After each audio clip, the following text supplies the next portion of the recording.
Yes, dear students, Assalamu alaikum warahmatullahi wabarakatuh. At present, I am going to teach you an important topic, that is the tenses. Tense means zamana. Tense means time. There is yet another meaning of tense. Tense means tension. Tension और इसको कहते हैं परेशानी। तो शक्ल में समझ इस एतबार से जो टेंस है इसमें तीन टाइप्स है। Number one is past, present and future. You may count in this manner: present, past and future. और जो ये तीन ज़माने हैं, इन तीन ज़मानों को कहते हैं पास्ट के कहते हैं माजी गुजरा हुआ ज़माना, प्रेजेंट को हाल कहते हैं, फ्यूचर को आने वाला ज़माना या मुस्तकबिल भी कह सकते हैं। इसी तरह हमारे जो टेंस में फॉर्म्स है वो है फोर फॉर्म्स ऑफ टेंसेस और सिंपल या you may call it indefinite. Number 2 is continuous. You may call it progressive also. Number 3 is perfect and number 4 is perfect continuous. और ये जो मैंने यहाँ पर टेबल बनाया, that is called a tense table. That is called a tense table. हाँ, these are tenses. Tenses मैंने यहाँ से लिखा है, नज़दीक आ जाए। ये present है पहला, ये past है, ये future है।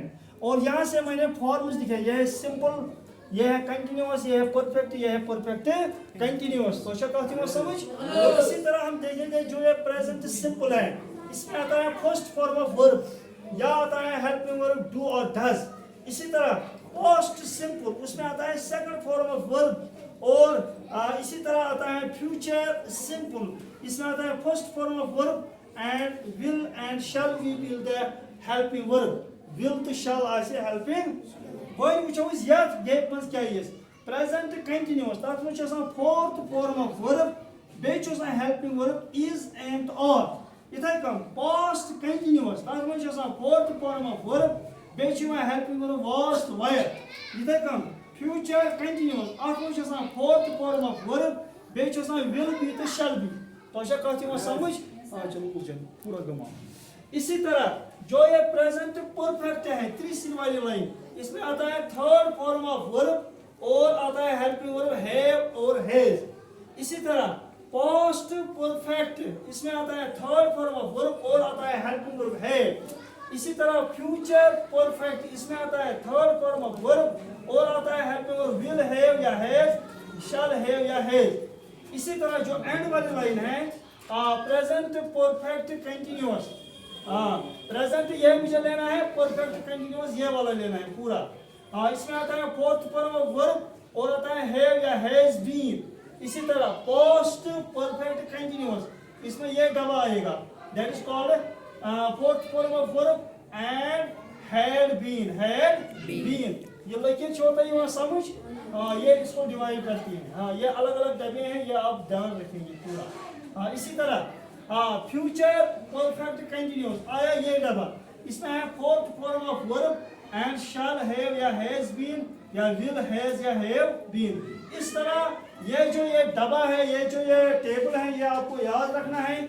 इसी एतबार से आपको सेंटेंस में घुमाना है। फिर ये फॉर एग्जाम्पल मैंने लिखा है यहाँ पर आई हैव वर्कड, ये है प्रेजेंट परफेक्ट, प्रेजेंट क्योंकि इसमें हैव आया और थर्ड फॉर्म ऑफ वर्ब आ गया। क्या आ गया? थर्ड फॉर्म ऑफ वर्ब आ गया। मैं लिखूंगा यहाँ पर I am running, I am, ये है प्रेजेंट कंटिन्यूअस क्योंकि यहाँ पर आया एम और आया fourth form of verb, fourth form of. इसी तरह मैं लिखूंगा I was eating, I was eating, इसमें आ गया वॉज, क्या गया? वॉज आता है यहाँ पर पास्ट कंटिन्यूअस में, यहाँ आता है वॉज।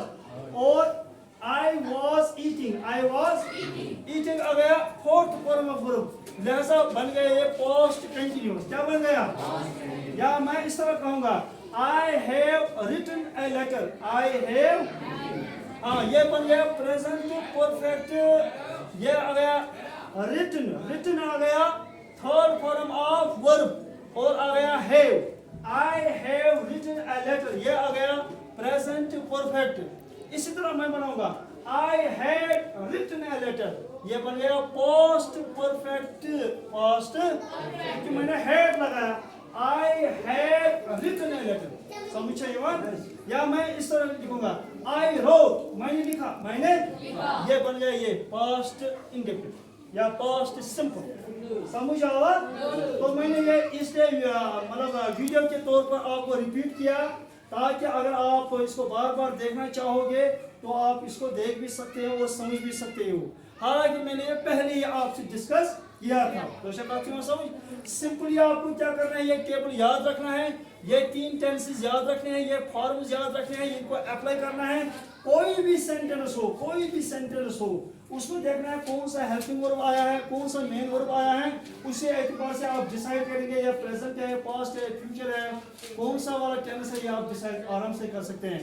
फॉर एग्जाम्पल मैं लिखूंगा I will write a letter, हो गया फ्यूचर सिंपल या future indefinite. I will write a letter, समझा यहाँ, या आई शैल राइट ए लेटर। हालांकि वो फिर मॉडल का बड़ा टॉपिक है, वो इंशाल्लाह हम फर्दर डिस्कस करेंगे कभी। और उतम आवाज समझ? चलो, मुझे उम्मीद है कि आप लोगों को ये क्लास, ये वीडियो थोड़ा पसंद आया होगा। इंशाल्लाह आप इसको बार बार देखेंगे, आपको क्लियर हो जाएगा। ठीक है, चलो, थैंक यू।